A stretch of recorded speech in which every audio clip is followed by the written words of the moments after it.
Mapagpalang umaga sa lahat. Welcome sa ating Sunday online worship service. The Life Giver Christian Family Ministries Inc. is a Christ-centered, Bible-based, family-oriented community of believers.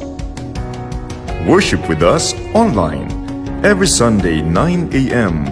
Sundan ang Facebook page LCFM Church Org para sa iba pa nating church activities and updates. Huwag nating kalimutan magpalakasan, magpanalanginan at mag-aral ng salita ng Diyos. Attend your life groups via online, through Zoom or Messenger. Contact your life group leaders for arrangements. God loves a cheerful giver. For your tithes and offerings, you may deposit via BDO or GCash to this account. Oops! Have a break! Midweek kantahan, panalanginan at pakikinig ng mensahe ng Diyos tuwing Wednesday, 8 p.m. Tiwala lang. Sa kabi-kabilang mga issues ng buhay, ang hirap basta-basta na lang magtiwala. Lalo pa ang daming fake news na umiikot sa social media. Kaya pa ba nating magtiwala? Yan ang tanong. Samahan natin ang Live Talks with Ding at SJ upang talakayin ang mga current issues ng buhay. Kanino at paano tayo magtitiwala sa panahon ngayon? Tiwala lang Live Talks every Sunday at Thursday, 7:30 p.m. Sana Friday na! Sa mga nagtatrabaho, ito ang madalas na nasasabi. Ito ay buhat na rin ng pagod sa weekday work at hassle sa biyahe papunta at pauwi ngayong quarantine. Kaya para tayo ay magpalakasan, manalangin at matuto, we invite all young adults to TGIF Night o Thank God, It's Friday Night via FB Live or Zoom conference sa mga schedule na nakalista. Join the Lightline YAFB page to follow the updates.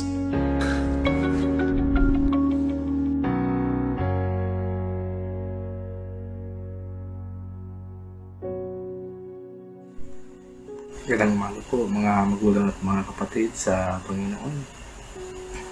Ngayon po, umaga ay tayo po ay sasamba, puri at manalangin sa ating Panginoon. Ipanalangin po natin ang ating bansang Pilipinas, ang mga pamunuan at ang ating mga kapatid at mga kababayan sa Panginoon na mapagtagumpayan ang krisis ng ating pinagdadaanan sa panahon ngayon. Sige po, tayo ay manalangin.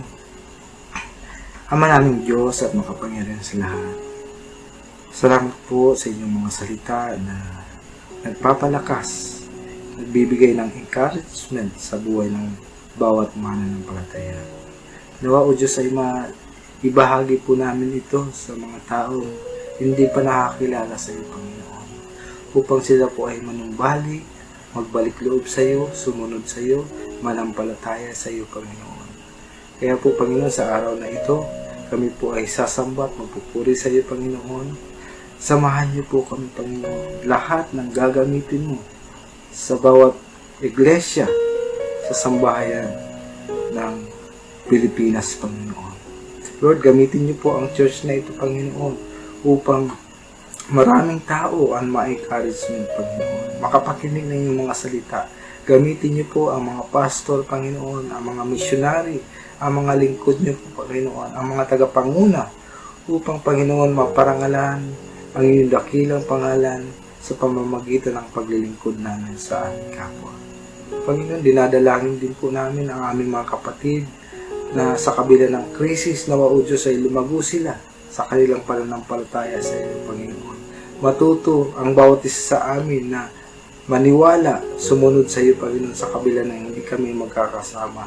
Kami po ay magbasa ng Biblia, manalangin, mag-fellowship ang bawat pamilya, Panginoon. Tulungan niyo po ang mga kapatid namin na dumaranas ng iba't ibang sitwasyon sa buhay. Naniniwala po kami na hihipuin niyo po sila, Panginoon. Sasamahan niyo po sila, Panginoon. Pagagalingin niyo po sila, Panginoon. Huwag niyo po silang hayaan na manghina, tumalikod sa iyo, Panginoon, sa kabila ng pandemic na aming pinagdadaanan sa ngayon, Panginoon. Kaya po, Panginoon, naniniwala po kami na walang imposible sa iyo, Panginoon. Ikaw ang Diyos na makapangyarihan sa lahat na hindi nagbabago. Dinadalangin din po namin ang aming mga leaders sa church, ang aming mga pastor. I-bless niyo po ang kanilang mga buhay, anuman ang kanilang mga pinagdadaanan. Lahat po kami ay dumadaan sa sitwasyon na ito, sa trials, pagsubok ng aming mga buhay. Pero naniniwala po kami na hindi niyo po kami iiwan, hindi pababayaan ng Panginoon. Dalangin ko po na gamitin niyo pa po sila, lalo sa mga membro ng iglesia nito, Panginoon. Life Giver Christian Family Ministries, upang mapangalagaan ang aming mga membro, mapakain ng spiritual na pagkain sa kabila ng magkahiwa-hiwalay po kami, Panginoon. I-bless niyo po ang bawat pamilya ng aming mga pastor sa pangunguna ng aming Bishop Mario Bautista at ang buong kanyang sambahayan, Panginoon. Pagpalain niyo po sila, ingatan niyo po sila, Panginoon, at sa lahat ng membro namin maging sa malalayong lugar, Panginoon. Lord, dinadalangin din po namin ang aming bansang Pilipinas na sa ngayon napakalaking krisis ang kinakaharap sa pamumuno ng aming Presidente, Panginoon. Bigyan niyo po siya ng wisdom and knowledge upang matugunan ang pangangailangan ng aming mga kababayan. Marami po ang kababayan namin sa ngayon ay dumadaan ng depresyon, paghihirap, nagugutom, Panginoon. Lord, gamitin niyo po ang bawat pamahalaan mula sa pinakamataas hanggang sa barangay, Panginoon, upang matugunan ang sitwasyon ng aming pinagdadaanan sa kay Panginoon. Maraming salamat po at pinagkakatiwala namin, Panginoon, na alam namin sinagot niyo na po ang panalangin ng bawat kapatid na nakatuon sa online, Panginoon. Maraming salamat po, Panginoon. I-bless niyo po sila, hipuin niyo po sila, abutin niyo po sila, Panginoon, ano man ang kalagayan nila sa kanilang mga buhay. Kaya maraming salamat po, pinupuri ka po namin at lahat ng ito ay pinagkakatiwala namin sa mapagpala mong kamay. Kaya maraming salamat po, binabalik namin ang papuri, pagdakila, pasasalamat sa makapangyariang pangalan ng aming Panginoong Hesus. Amen. Amen po. Kaya po, sama-sama po tayo magpuri, sambahin natin ang ating Panginoon. Good morning everyone, good morning LCFM, and good morning visitors. It's Sunday, and kapag sinabing Sunday, we should be excited dahil sama-sama na naman tayo magpupuri sa ating Panginoon. And it's been 90 days since our lockdown, and we have experienced different affliction. Pero hindi yun sapat, hindi yun rason para hindi tayo maging joyful, hindi tayo maging excited sa pagpupuri sa ating Panginoon. And as a matter of fact, look at yourself. Dati ang payat-payat mo. Pero ngayon, ang cute mo na. 'Di ba? Napakaraming paraan para makapagpuri sa Panginoon at makapagpasalamat because of His goodness. And kahit ano pa ang dinaranas natin ngayon, we will receive blessings today because we will hear the words of God. We will sing songs of praises para sa Kanya. And before we start our service, gusto ko mag-share sa inyo ng isang verse from the Bible mula sa 2 Corinthians 4:17 to 18. Ang sabi po dito, ang bagya at panandaliang kapighati ang dinaranas namin ngayon ay magbubunga ng kagalakang walang hanggan at walang katulad. Kaya't ang paningin namin ay nakatuon sa mga bagay na di nakikita at hindi sa mga bagay na nakikita. Sapagkat panandalian lamang ang mga bagay na nakikita, ngunit walang hanggan ang mga bagay na di nakikita. Totoo po yun, ang mga dinaranas natin, temporary lang yan. Pero ang naghihintay sa atin na reward in heaven, it is eternal. Kaya wag po tayo mawala ng pag-asa. Let's keep on praising the Lord. Let's keep on hoping sa future na naghihintay sa atin. Wag natin hayaan na ang coronavirus ang maghinto o magbigay sa atin ng mabigat na pakiramdam. Ngunit gamitin natin itong coronavirus na to para mas mapalapit pa sa ating Panginoon. At sa pagsisimula ng ating worship service, tayo po ay manalangin ng sama-sama. Amang Diyos na makapangyarihan, kami ngayon ay nagtitipon-tipon at nagsama-sama bilang isang kawan na nagpupuri at mag-aawitan sa dakila mong pangalan. Kami ay lumalapit sa iyo ng buong pagpapakumbaba.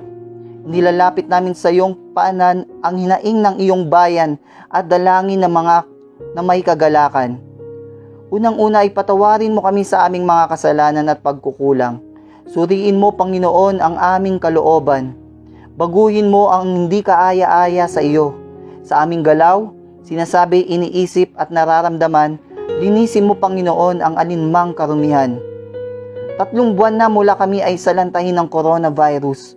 Maraming tao ang namatay, nagkasakit, nawalan ng trabaho, nalayo sa mahal sa buhay.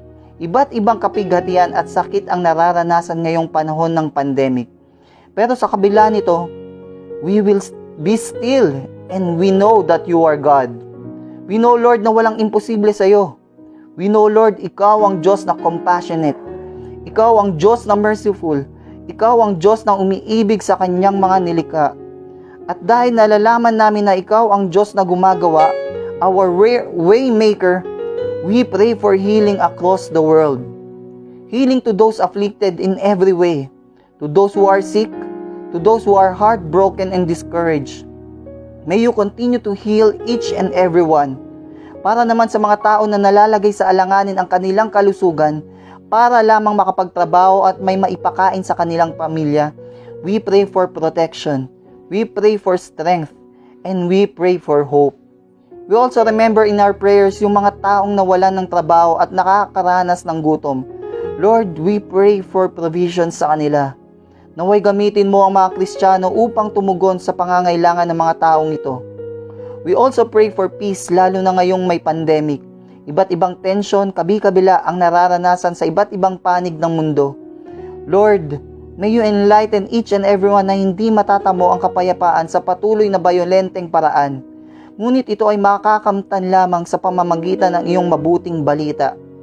Lord God, we also pray for our frontliners na patuloy na buong tapang na humaharap at nakikipaglaban sa COVID-19. Marami na sa kanila ang namamatay gawa ng sobrang pagod at maging sila ay nahahawa na sa sakit. Lord, may you give them strength na sa iyo lamang nanggagaling. May you comfort them sa kanilang brokenness. May your hand always protect them. Sa mga hospitals, Lord, we pray na hindi magkulang ang kanilang mga supplies. Bigyan mo rin po sila ng wisdom, ang mga doctors and nurses na ma-diagnose ang sakit ng pasyente at malaman nila kung paano ito gagamutin. We also pray for our government officials. We know, Lord, na ikaw ang naglagay sa kanila sa pwesto and this is part of your greater plan. Father, give them wisdom to run this country that they may only do what's best and just. Give them heart that they may serve not their own interests but the interests of each people under their turf. Magkaroon din nawa sila ng banal na pagkatakot sa iyo at iwasan nila ang gumawa ng hindi mabuting bagay. May you also give them guidance sa kanilang mga desisyon na gagawin at hindi nawa magkulang sa pondo ang bawat pamahalaan. Ikaw na, Panginoon, ang gumabay at magbantay sa kanila.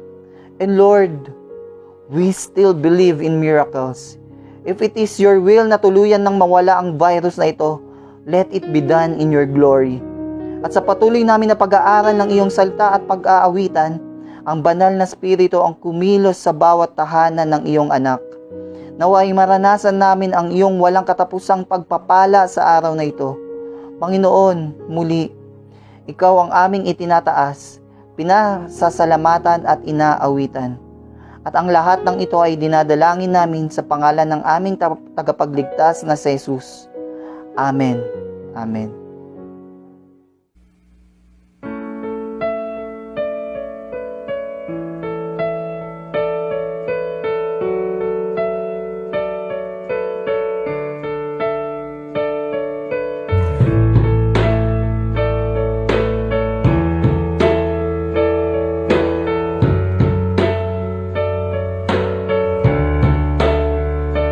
God is able, He will never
weapon formed against me shall remain.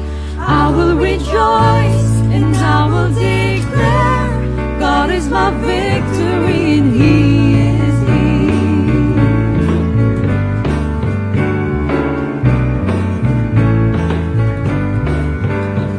And this is my prayer in the battle, when triumph is still on its way. I am a conqueror, co-heir with Christ, so firm in His promise I'll stand. I will bring praise, I will bring praise. No weapon formed against me shall remain. I will rejoice and I will declare, God is my victory and He is here. I will bring praise, I will bring praise. No weapon formed against me shall remain. I will rejoice and I will declare, God is my victory and He is here. All of my life, in every season, You are still God. I have a reason to sing. I have a reason to worship. All of my life, in every season, You are still God. I have a reason to sing. I have a reason to worship. All of my life, in every season, You are still God. I have a reason to sing. I have a reason to worship. All of my life, in every season, You are still God. I have a reason to sing. I have a reason to worship. I will bring praise, I will bring praise. No weapon formed against me shall remain. I will rejoice and I will declare, God is my victory and He is here. I will bring praise, I will bring praise. No weapon formed against me shall remain. I will rejoice and I will declare, God is my victory and He is here.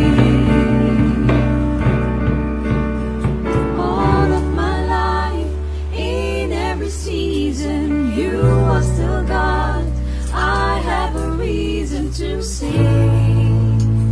I have a reason to worship. All of my life, in every season, You are still God. I have a reason to sing. I have a reason to worship.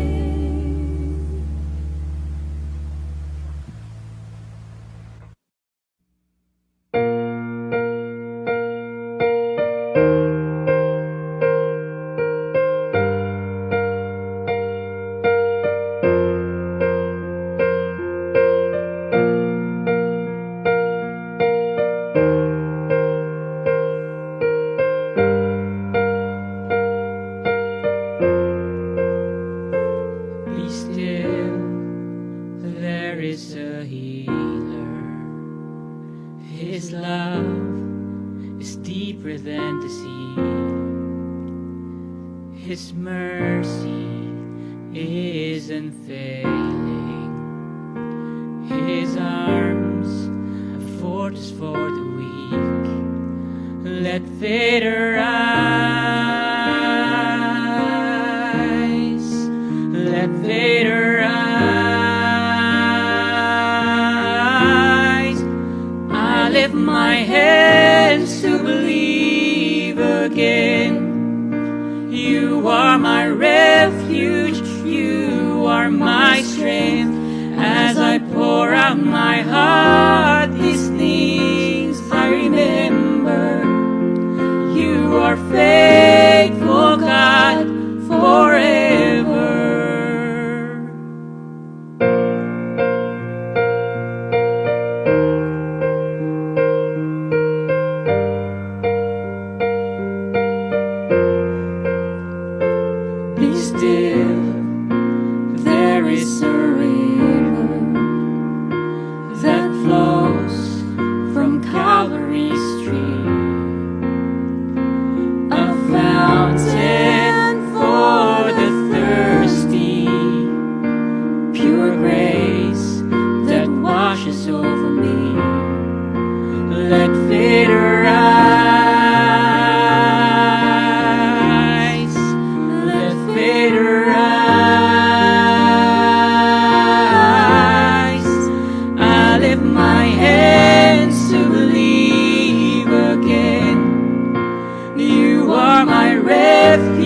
out my heart these things I remember.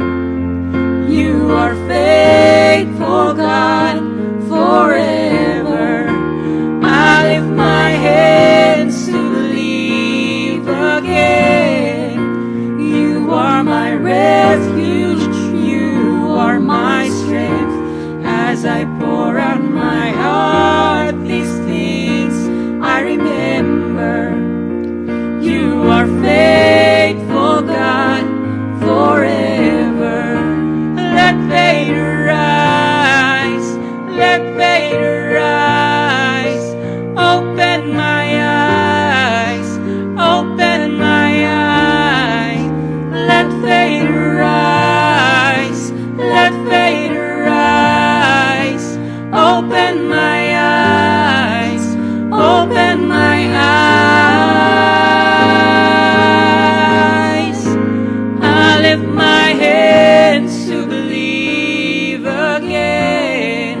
You are my refuge, you are my strength.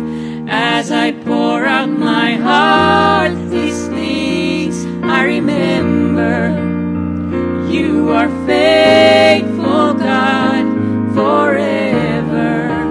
I lift my hands to believe again. You are my refuge, you are my strength. As I pour out my heart these things I remember.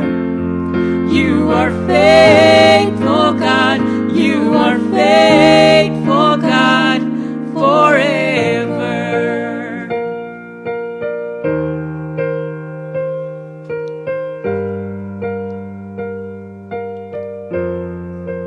Let faith arise, open my eyes.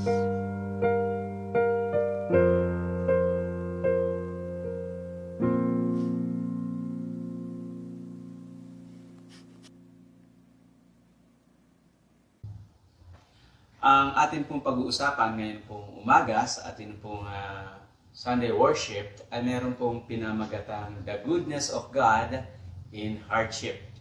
The Goodness of God in Hardship. At ang atin pong pagbabatayan sa banal na kasulatan ang istorya ng Canaanite woman na matatagpuan po sa Matthew 15 verses 21 to 28. Akin pong babasahin sa inyo sa New International Version. Leaving that place, Jesus withdrew to the region of Tyre and Sidon. A Canaanite woman from that vicinity came to him, crying out, "Lord, Son of David, have mercy on me. My daughter is demon-possessed and suffering terribly." Jesus did not answer a word.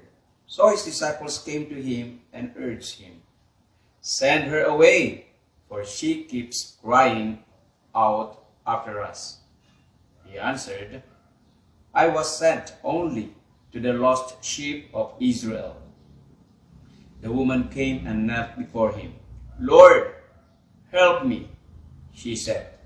He replied, "It is not right to take the children's bread and toss it to the dogs." "Yes, it is, Lord," she said. "Even the dogs eat the crumbs that fall from their master's table." Then Jesus said to her, "Woman, you have great faith. Your request is granted." And her daughter was healed at that moment. May the Lord add His blessings upon His word. The goodness of God in hardship.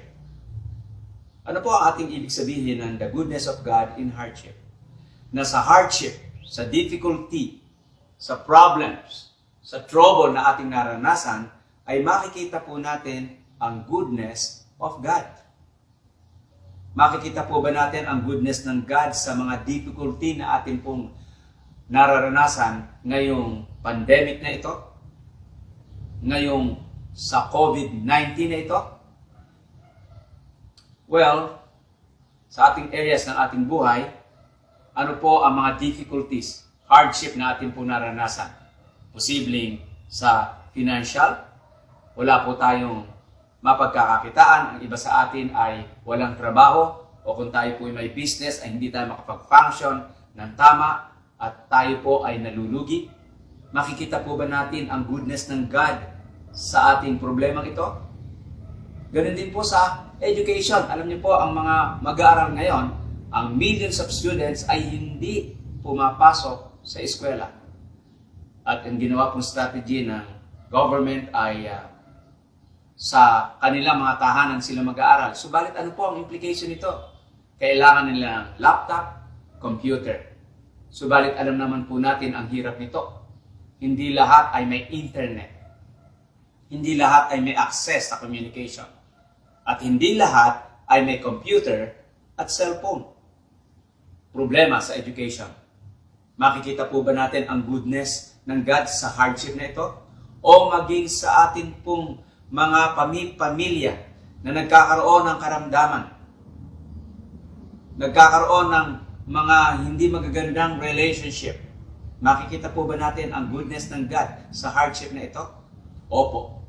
Makikita natin ang goodness of God sa time ng mga krisis na ating naranasan. Katulad po ng nature. Nakikita po natin ang goodness ng God sa nature. Kahit na po may hardship silang na raranasan. Katulad po ng butterfly. Ang butterfly po ay isa pong hindi magandang uod. At sila po ay nasa cocoon. At nagkakaroon sila ng struggle. At pagkatapos lalabas na magandang butterfly. Ganon din po sa oyster. Yung pong ating mahalagang perlas. Ang perlas ay may kamahalan. Subalit alam niyo po ba kung saan nakukuha yun? Sa oyster. At ang oyster ay kinakailangan na malagyan ng kahit na po isang buhangin sa loob ng oyster. Siya po'y maiirita. Magkakaroon ng struggle at mamamatay. At doon po magkakaroon ng magandang perlas. Ang ginto, nagdadaan sa apoy at kumikinang. Ang diamond, doon po sa matinding init na pressure, nagkakaroon ng diamond. Nakita po natin sa hardship, sa nature, ang goodness of God. Meron po nagsabi ng ganito, the measure of a man is the way he bears up under his misfortune. Sinabi po ni Plutarch. The measure of a man is the way he bears up under his misfortunes. Na ang tao daw ay nasusukat ang kanya pong lakas kung papaano niya hinaharap ang mga misfortunes sa kanyang buhay. Ang hardship sa kanyang buhay. Doon po nakikita natin kung siya ay mahina o malakas. Katulad po sa babae nating pag-uusapan ngayon, ang Canaanite woman. Akin pong binasa sa inyo na si Jesus po at ang kanyang mga alagad ay nagpunta sa Tyre and Sidon. Umalis po sila doon sa vicinity ng Israel sapagkat meron na po silang nagiging problema doon. May marami ng persecution at nagpahinga naman po sila doon sa Tyre and Sidon. Subalit nakita po siya ng isang babaeng Kananita na nagluhod sa kanya, gumapang, nag-prostrate, at nagsabi na, Panginoon, anak ni David, maawa ka sa akin. Ang aking anak ay inaalihan ng demonyo. Pinahihirapan siyang mabuti. Pagalingin mo po siya. Subalit ang ating Panginoon Kristo ay walang sinabi ni isang salita. At namanhik muli ang babaeng itong napaulit-ulit hanggang sa nainis na ang kanyang mga alagad. At ang sabi ng mga alagad, Jesus, paalisin mo na ang babaeng ito. Iniistorbo lamang tayo ng babaeng ito. At alam natin, nagsalita si Jesus. At heto ang sinabi ni Jesus. Sa mga anak lamang ako ni Israel, pinadala. At muli siya nagsabi, Panginoon, pagalingin mo ang aking anak. Maawa ka sa akin. Help me. At nagsalita na medyo mabigat si Jesus na masakit pakinggan.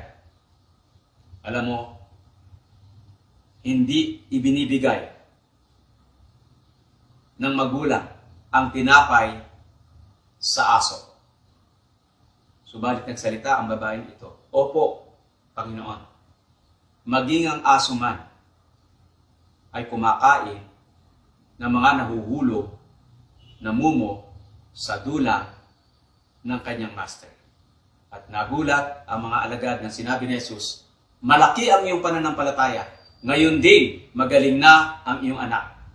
At ang kanyang anak ay gumaling sa pagkaalipin ng demonyo sa panahon na ipinronouns ni Jesus Christ ang kagalingan. Ito po ang istorya nating pag-uusapan ngayon na may pinagamatang the goodness of God in hardship. Bakit po natin nasabi na ang goodness ng God ay makikita natin sa hardship, sa trouble, sa trials, sa mga mahihirap natin nadadanasan ngayong ating kapanahunan? Sa istorya pong ito, makikita po natin ang tatlong katotohanan na ang goodness of God ay makikita natin sa hardship. Number 1, hardship leads us to understand God's nature. Hardship will lead us to understand God's nature. Ang ikalawa, hardship leads us to accept believers' character. At ang ikatlo, hardship leads us to act godly in confusing situation.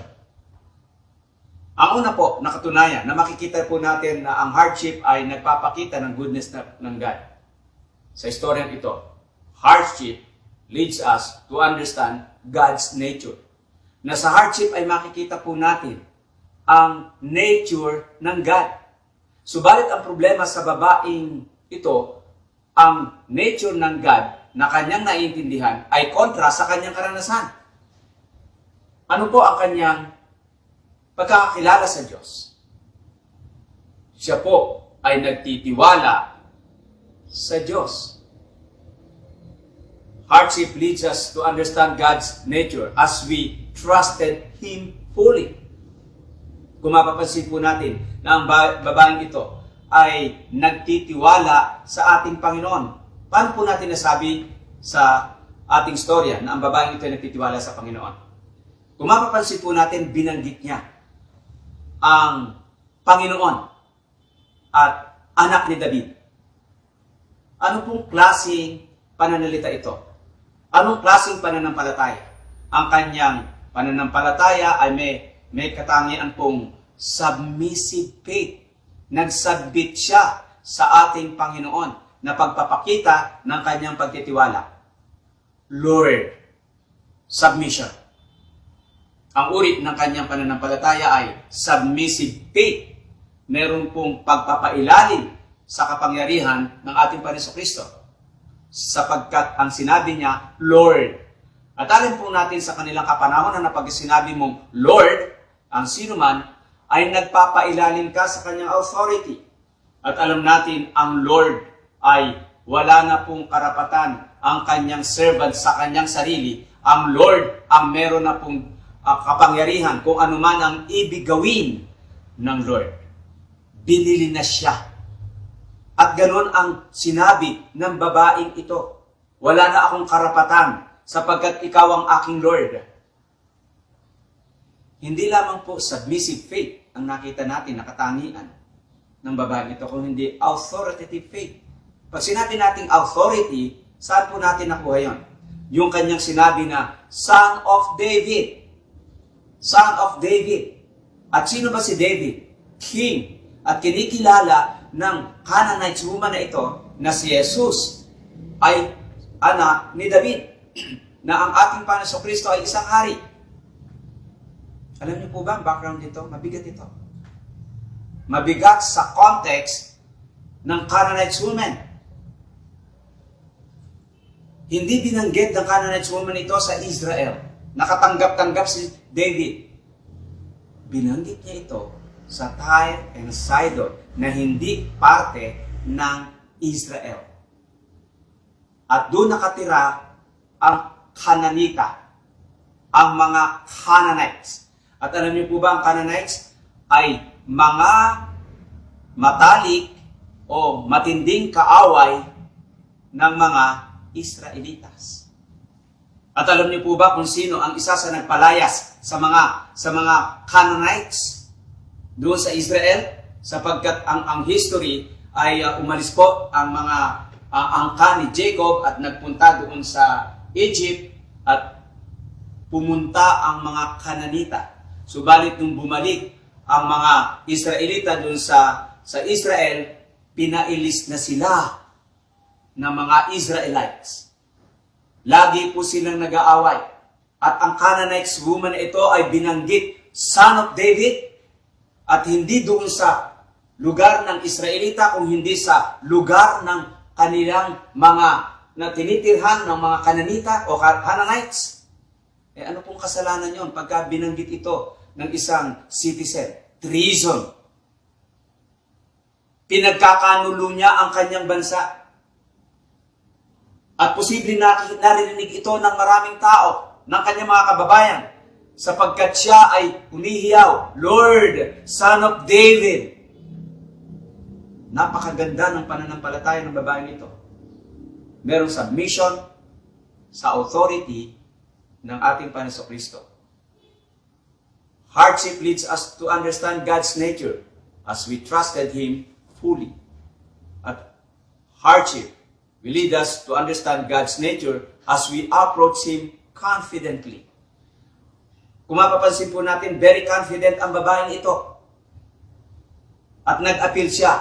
She appealed to his inner quality.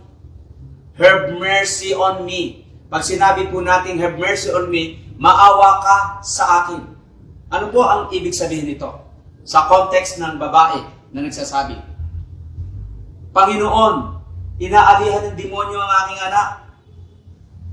At ikaw lamang po ang may kakayahang magpagaling noon. Ikaw ang may authority. At meron akong confidence na nauunawaan mo ko. Hindi ba karapat dapat lamang akong tulungan? Sapagkat ang kalaban mo, inaapi ang aking anak. Have mercy on me. Nag-a-appeal siya sa quality ng puso ng ating Panginoon Kristo. At tama yon. Si Jesus Christ ay merciful. Hindi lamang po nag-appeal siya sa quality, sa inner quality ng ating Panginoon Kristo. She appealed to His authority. My daughter is suffering from demon-possessed. Katulad po ng sinabi natin na ang ating Panginoon Kristo ang siyang may kakayanan na magpaalis sa demon-possessed na ito. Magpaalis dun sa inaapi ni Satanas ang kanyang anak na nadidemon-possessed. Kaya tama ang kanyang sinabi. Tama ang kanyang appeal. Sapagkat meron siyang confidence. Napakaganda ng uri ng pananampalataya ng babaeng ito. Meron po nagsabi ng ganito, do not ask God to give you a light burden. Ask Him to give you a strong shoulder to carry a heavy burden. Wag po sa ating pong Christian life, wag po nating hihingi na, Panginoon, bigyan mo ako ng medyo magaang na problema. Baka hindi ko kaya. Ang hingi natin, Panginoon, bigyan mo ako ng malakas na shoulder para makaya ko ang problema. Ganun po ang babaeng ito. Yes, naniniwala siya sa ating Panginoon Kristo, subalit seemingly contradictory ang reaksyon ng ating Panginoon Kristo. At hindi lamang po nakita natin na naintindihan ng babaeng ito ang nature ng ating Diyos as He trusted Him fully, as He approached Him confidently, but also as He relied on His purity. Ang ating Panginoon Kristo hindi nagkakamali. Siya ay sinless. At ito po'y sinabi niya, pinakita ng babaeng ito. As Canaanite woman came to him, crying out. Crying out. Wala siyang doubt na maunawaan siya. Kaya siya ay nag-prostrate. Siya ay halos naggumagapang. Siya ay humihiyaw at umiiyak na pagalingin ang kanyang anak. Kung mapapansin po natin, na naintindihan niya na ang paglapit niya kay Jesus Christ, maintindihan niya ang kanyang pain. As we rely on His purity when He is silent in our pain. At kung mapapansin po natin sa talatang ito, my daughter is suffering terribly. Subalit ano po ang naging reaksyon ni Jesus? Wala siyang imig. Yung pain, parang bang hindi siya iniintindi. No! Alam niya deep within her, ang ating Panginoon ay naiintindihan niya ang pain na kanyang naranasan. At maging tayo man, naiintindihan tayo ng ating Panginoon sa ating mga pain na naranasan. At hindi lamang po yan. Ang Canaanite woman na ito ay nag-rely when he is silent in our prayer. Lord, help me. Lord, help me. Lumapit siya sa ating Panginoon Kristo. Subalit, tahimik ang ating Panginoon Hesus Kristo. Nakakaranas po ba tayo ng hardship, difficulty sa ating buhay na parang ang ating Panginoon Kristo ay silent? Wala tayong naririnig na reaksyon, sagot sa ating mga panalangin? Totoo po. The goodness of God in hardship will lead us to understand God's nature. Not only the goodness of God will lead us to understand God's nature, at ang ikalawa po, hardship lead us to accept believers' character. Nag-mature ang babaeng ito na maunawaan ang kanyang fellow believer. Subalit, katulad ng kanyang pagkakakita, nag-a-appeal siya sa nature ni Jesus Christ at yun ang kanyang paniniwala. Pero wala pong reaksyon ng ating Panginoon Kristo at heto pa po ang problema. Ang mga tagasunod ni Jesus Christ na hindi marahil niyang makomprehend. Hindi ba tagasunod ni Jesus Christ ang kanyang mga disciples? Subalit, eto ang kanilang naging reaction. Hindi po ba tayo ay minsan ay yung expectation natin sa fellow disciples natin ay hindi natin makuha? Maganda ang ating tingin sa kanila, subalit nung ating madinig ang kanilang reaksyon sa ating pain ay para bang hindi nila maintindihan at sa halip na makatulong ay tayo po ay idinadown. Meron po ba tayong karanasan na ang ating expectation sa ating fellow believers ay mataas, subalit hindi ito natin nakuha? Meron pong nagsabi ng ganito, man's extremity is God's opportunity. Tandaan po natin sa ating po naranasan sa kapwa-tao natin, lalo na sa fellow believers natin, na ating standard ng holiness ay hindi natin makita sa kanila. Opportunity ng God yun upang makilala natin siya. Kung mapapansin po natin, hardship lead us to accept believers' character. Ano pong character ang nakita po natin dito? In the absence of sympathy in our suffering. Nagsasuffer ang babaeng ito at naririnig ng mga alagad ni Jesus. Subalit ano ang naging reaksyon? Send her away, for she keeps crying after us. Paalisin mo na siya. Naiistorbo lang tayo. Hindi po ba, kung titingnan natin, dapat ang mga disciples ang mag-encourage kay Jesus, maawa ka sa kanya. Alam ko, naaawa ka rin siya. Pagalingin mo na. Ibigay mo ang kahilingan niya. Nakakaawa naman siya. Hindi ganun ang naging reaksyon. send her away. She keeps crying after us. Naiistorbo tayo. Wala kaming pakailam sa suffering na kanyang nararanasan. At yun ay nagmula sa bibig ng tagasunod ni Jesus Christ. Hardship leads us to accept believers' character in the absence of sympathy in our suffering. Tumatatag tayo sa mga hindi magagandang karanasan natin sa ating fellow believer. Hindi lamang po iyon. Hardship leads us to accept believers' character in the absence of sympathy in our suffering, but also in the presence of discrimination among race. I was sent only to the lost sheep of Israel. Yun ang sinabi ni Jesus. Kung mapapansin po natin, umiiyak ang babaeng ito at nagmamakaawa kay Jesus. Walang sinasabi si Jesus, hindi siya pinapansin. Nagsalita ang mga alagad, paalisin mo na siya. Naistorbo lang tayo ng babaeng yan. At doon na nagsalita si Jesus. At ang kanyang sinabi, ako ay sinugo lamang sa mga kumala na mga lahi ng Israel. Ano po ang ibig sabihin nun?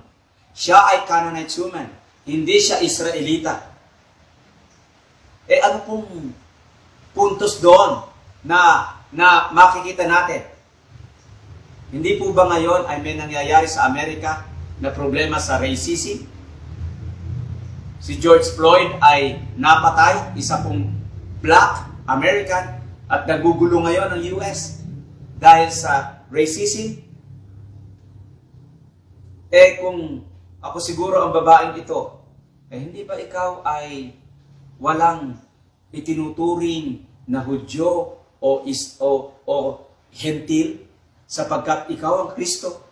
Pero bakit sa iyong bibig nagsabi na ikaw lang ay para sa mga Israelitas?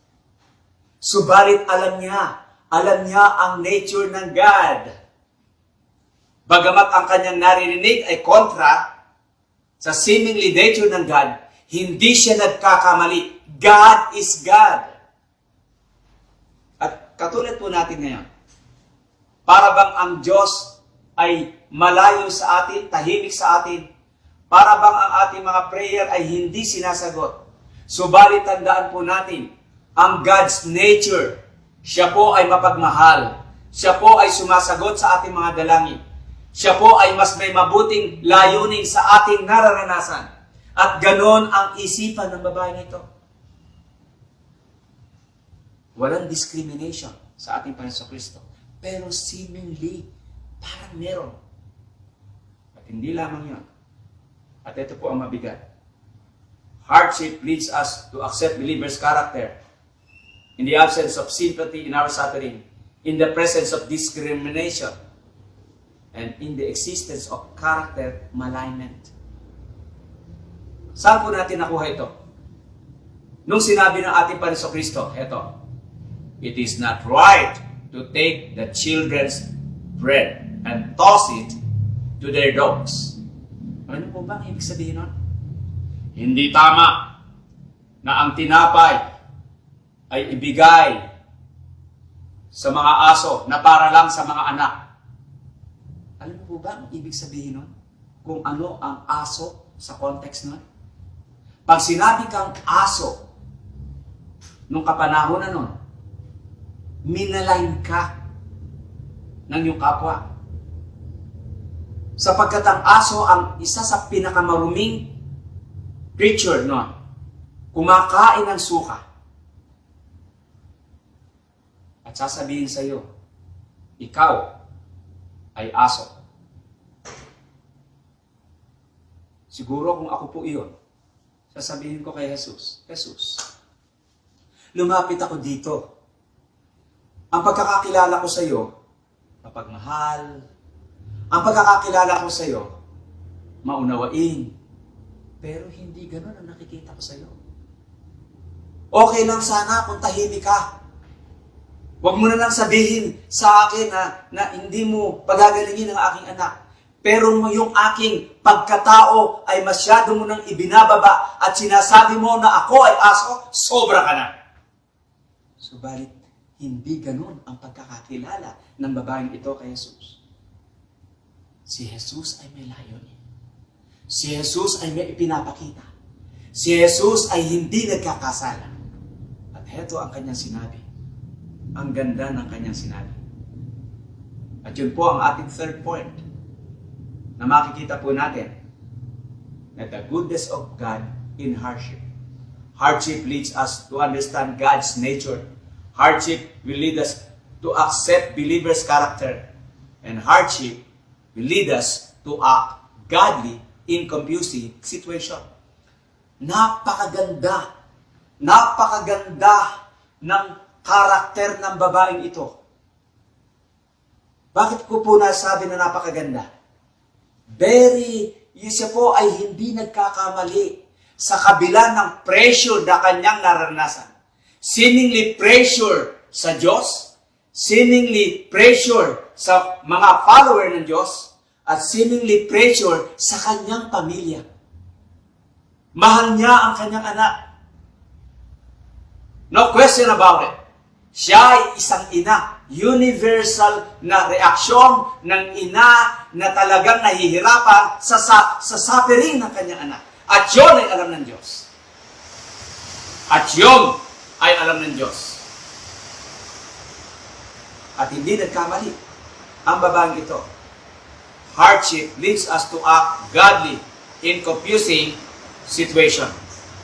Ano po ang mga katangain na makikita natin sa babaeng ito? Persistent though rejected. Persistent though rejected. Send her away. Nireject siya, pero hindi siya tumigil. Sapagkat alam niya na ang Diyos ay hindi siya pahihindian. Yun ang kanyang pagkakakilala. Kaya siya nag-persist. At ganoon ang ating mga panalangin. Dapat tayo maging persistent sa ating mga panalangin. Sapagkat ang Panginoon, hindi tayo nire-reject. Walang discrimination sa Kanya. At hindi lamang po, persistent though rejected, kundi consistent though humiliated. Have mercy on me, ang sabi niya. Kaawaan mo ko. Hindi ba dapat mo ako kaawaan? Subalit walang sinabi si Jesus. At pinaalis na siya ng kanyang mga alagad. Umalis ka na. Subalit ang kanyang sinabi, Lord, help me. Hindi siya nag-retaliate. Consistent siya sa kanyang prayer. At nung sinabi ni Jesus, ikaw ay kamukha ng aso, hindi siya tumigil. Ang sinabi niya, Lord, yes Lord, but even the dogs eat the crumbs that fall from their master's table. Kahit ang aso, may mumong kinakain. Kung pinapalagay mo akong aso, okay lang. Subalit mahal ko ang aking anak. Listen very carefully mga anak. At dito kayo magkaroon ng konsyensya sapagkat kayo ay minamahal ng inyong mga magulang kahit na ano ang inyong ginagawa. At ang babaeng ito, isang dakilang ina. Ibinaba niya ang kanyang sarili alang-alang sa kanyang anak. At alam natin na ang Diyos ay humahanga sa ganitong uri ng damdamin ng isang ina. Ginawa niya ang ina para alagaan ang mga anak. Sa Bible study po ng aking may bahay, at siya po ay nagtanong. Meron pong 6 na bali ilang mga nanay ang nahandoon, at siya nagtanong, ano po ba ang kinatatakutan ng mga ina? At lahat po ay nagsabi, ang may suliranin ang anak. Hindi ko alam kung ano ang gagawin. Universal ang pandama ng babaeng ito. At yun ay inilagay ng Diyos sa puso ng mga ina. Consistent though humiliated. At patient though answer seemingly delayed. Inaalipin. Sinisira ng demonyo ang pangangatawan ng kanyang anak. Baka mahuli ang pagpapagaling ng ating Panginoong Kristo. Pero hindi siya natinag. Alam niya, may sapat na panahon ang Panginoon para pagalingin ang kanyang anak. At presto, ibinigay ng ating Panginoong Kristo ang sagot sa kanyang panalangin. Then Jesus said to her, "Woman, you have great faith. Your request is granted." And her daughter was healed at that very hour. Napakagandang story. Napakagandang story. Alam niyo po ba? Alam niyo po ba ang istorya? Nagkakaintindihan si Jesus at ang Kananeyang ito. Nagkakaintindihan sila. Alam ng Kananeya na sinusubukan lamang siya ni Jesus. At ipinapakita sa mga alagad na walang discrimination sa ating Panginoon. Sapagkat ang isipan ng mga alagad, sila lamang ang espesyal. Hindi po ba tayo nakakakita ng ganon? Even sa church, kami lamang ang espesyal. Kayo ay hindi na. At sinasabi nga ni James, doon sa kanyang sinulat, na kung mayaman, maganda ang reaksyon. At ikaw na mahirap, mukhang hindi maganda ang reaksyon sa iyo. Subalit ang babaeng ito, hindi nagpadala sa ganung reaksyon sapagkat alam natin, consistent si Jesus Christ. Ang kanyang pagkakakilala sa kanyang Diyos na tagapagligtas ay tama. Si Jesus ay maawain. Si Jesus ay sumasagot sa dalangin. Si Jesus ay nahahabag sa kanya. At si Jesus ay may kakayanan pagalingin ang kanyang anak. Hindi siya nag-aalinlangan kahit na ang kanyang nakikita ay kontra sa kanyang paniniwala. Kamusta po ba ang ating sitwasyon? Tayo po ba ay nag-aalala na sa ating pananampalataya kung totoo o hindi? Para bang ang Diyos ngayon ay silent sa ating mga karanasan? Tayo po ay tumulad sa babaeng ito. Hindi natinag ang kanyang paniniwala sa goodness of God in times of hardships. Nakita po natin, in times of hardship lead us to understand God's nature. Sa panahon na meron pong hardship, makikilala natin who God is. Siya po'y mabuti. Siya po'y mapagmahal. Siya po'y makapangyarihan. At makikita rin natin, hardship leads us to accept believers' character. Na nagmamature tayo, na maging praktikal sa sitwasyon ng ating relasyon sa ating mga kapwa mananampalataya na kahit mananampalataya ay meron din pagkakamali. Katulad ng naranasan ng babae ito. And hardship lead us to act godly in confusing situation. Hardship leads us to accept godly, to act godly in confusing situation. Meron pong magandang quotation or poem na akin pong babasahin sa inyo. He maketh no mistake. He maketh no mistakes. My Father's way may twist and turn. My heart may throb and ache. But in my soul, I am glad I know He maketh no mistake. My cherished plans may go astray. My hopes may fade away. But still I trust my Lord to lead. For He doth know the way. Though night be dark and it may seem that day will never break, I'll pin my faith, my all of Him. He maketh no mistake. There's so much I cannot see. My eyes far too deep. But come what may, I'm simply trust and lead it all to Him.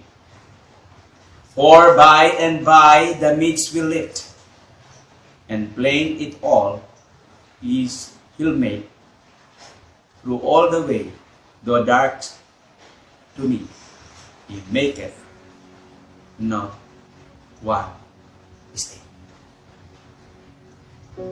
Meron po akong nakilalang babae.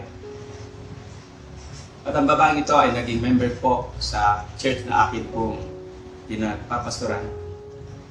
Bago lamang po ako doon sa church na yun, ay siya kaagad ay pumatok sa church. At sinabi, Pastor, Pastor, Pastor! At sabi ko, bakit po? Ay, purihin po ang Panginoon. Bakit po? Pinapaalis na po kami sa aming tirahan. Bakit po mabuti ang Panginoon tapos pinalis kayo sa trabaho? Naku, alam ko po magpo-provide ang God ng panibagong tahanan. Basta po ipanalangin natin. At pinanalangin po namin na magkaroon siya ng tahanan. At pumatok uli sa church. Pastor, meron na po kaming tatayuan ng bahay. At ako po ay excited. Saan po ang inyong tahanan, yung lugar na pagtatayuan ng inyong bahay? Doon po sa Paliparan. Paliparan? Airport? Hindi po. Doon sa lugar pong yon, dati po ay Paliparan yan. Doon po kami magtatayo ng bahay. Sige po, sasama ako. At ako yung nakangiti sapagkat sinagot na yung panalangin. Subalit pagdating ko doon sa lugar, ako ay kumunot ang aking mukha. Sapagkat ang itinuro niya ay swamp. Green na tubig at doon siya maglalagay sa gitna ng green na tubig na yan. Sabi ko, dito magtatayo ng bahay? Paano siya magtatayo? Sabi niya, Pastor, Pastor! Lumapit ulit. Meron na po ako kaming bahay at excited ako na puntahan. At nakapagtayo ng bahay. Subalit, walang bintana. Sabi ko, kung bibigay sa akin to, hindi ko kukunin. Pangit na bahay. Sabi niya, pag-pray, hindi pinag-pray na. At hindi pa po tumigil doon. At kumatok ulit siya sa bahay. Pastor, Pastor! Purihin po ang Panginoon. Bakit po? Nawalan po ng mga trabaho yung aking mga anak. Ipanalangin po natin. Magkakaroon po ng trabaho ang aking mga anak. Kami nanalangin na magkaroon ng trabaho ang kanyang mga anak. Tinatagalan, kumatok uli sa church. Pastor, Pastor, purihin po ang Panginoon. Bakit po? May sakit po ang aking asawa. Alam ko po kayang pagalingin ng Panginoon yun. Ano po ang sakit? TB. TB? Nako, dadalawin ko. Dapat mag-practice na ako ng aking paghinga. Pagkakaharap siya, exhale. Pagka nakatalikod, inhale. Exhale. Inhale. Exhale. Sa lito ko, nabaligtad.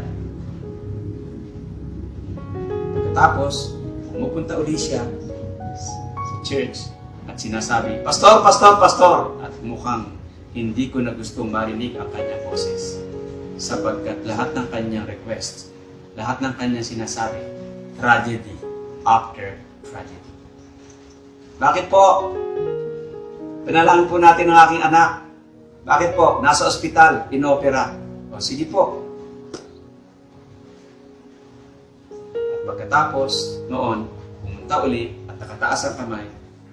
Pastor, Pastor, ipanalangin niyo po ako'y gumaling. O ano po nangyari sa kamay ninyo? Nasunog po. Pero pagagalingin ako ng Panginoon.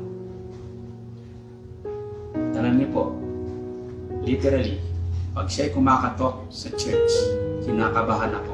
Ano na namang hardship ang naranasan ng babae nito. At one time, hindi siya ang pumunta, ang kanyang anak na ang pumunta. At ang kanyang sabi ng kanyang anak, ang sabi po ng mother ko, puntahan niyo po sa ospital. O bakit? Inatake po sa puso. O kamusta siya? Hindi po namin alam pa ang magiging kondisyon niya. Pinuntahan ko po, sabi niya, Pastor, Pastor, nakangawi dahil sa atake na kanyang naranasan.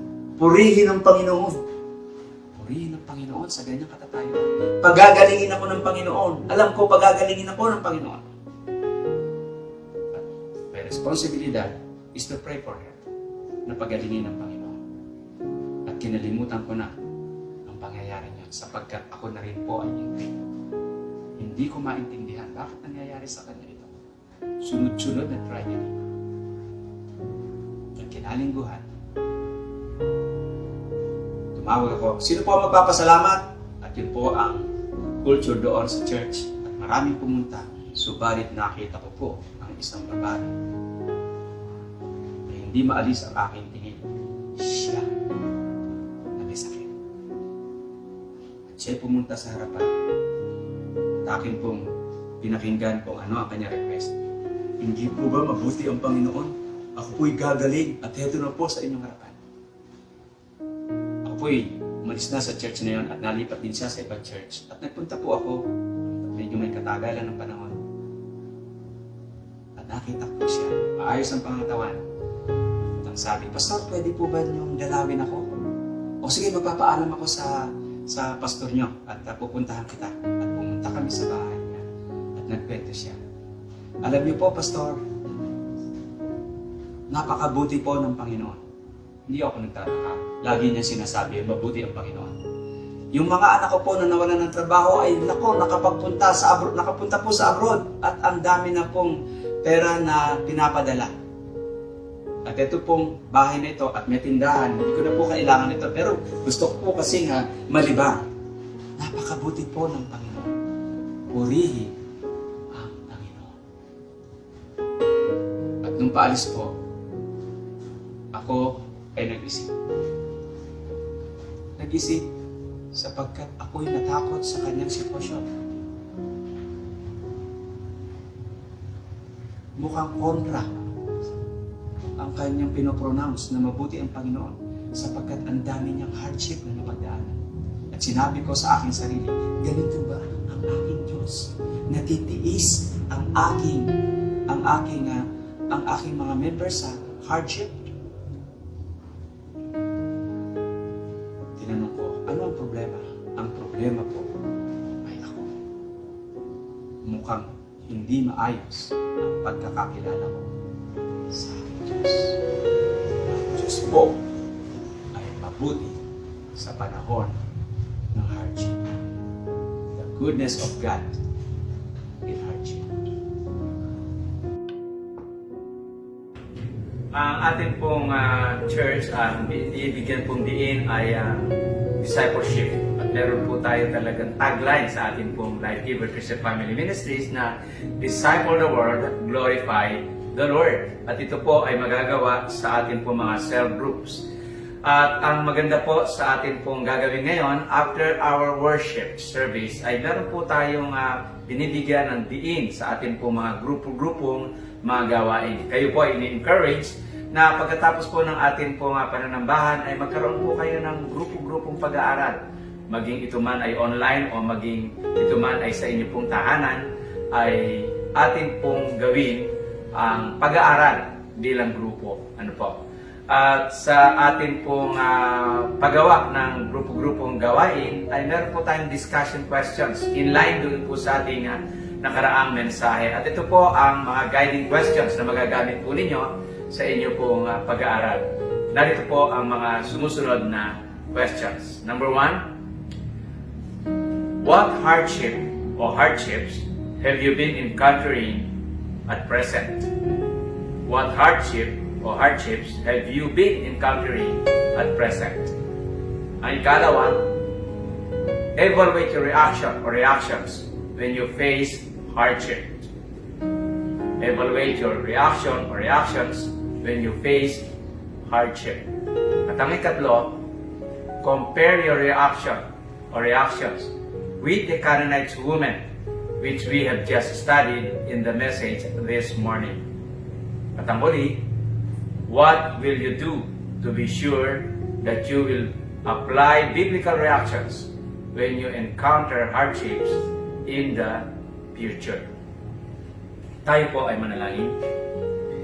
Panginoon, salamat po sa amin po na pag-aralan na sa hardship, sa difficulties, sa trials ng buhay namin ngayon na amin po naranasan, ay makikita po namin ang iyong goodness. Tulungan mo po, Panginoon, Lalo na po ngayon ang inyong mga anak ay may iba't ibang mga pagsubok na naranasan. Tulungan mo po na makita nila ang iyong goodness sa kabila nito. Ikaw po ang magbigay ng kanilang mga pangailangan, ng kanilang mga nasa sa kanilang mga puso.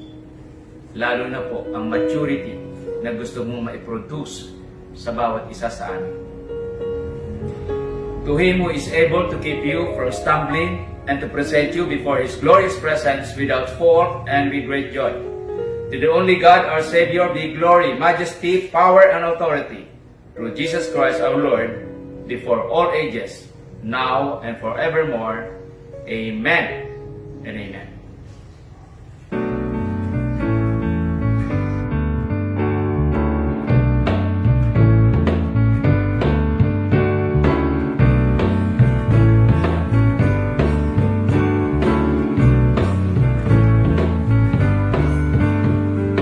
This is my prayer in the desert, when all that's within me feels dry.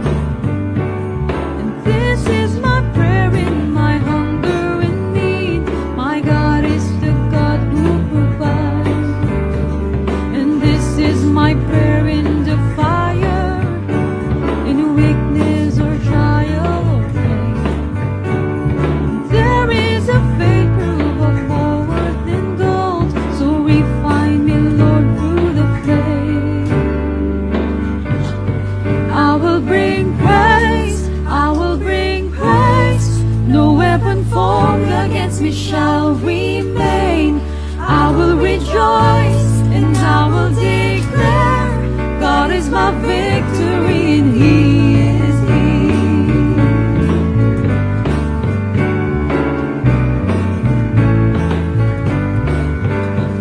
And this is my prayer in the battle, when triumph is still on its way. I am a conqueror, co-heir with Christ, so firm in His promise I'll stand. I will bring praise, I will bring praise. No weapon formed against me shall remain. I will rejoice and I will declare, God is my victory and He is here. I will bring praise, I will bring praise. No weapon formed against me shall remain. I will rejoice and I will declare, God is my victory and He is here. All of my life, in every season, You are still God. I have a reason to sing. I have a reason to worship. All of my life, in every season,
reason to sing.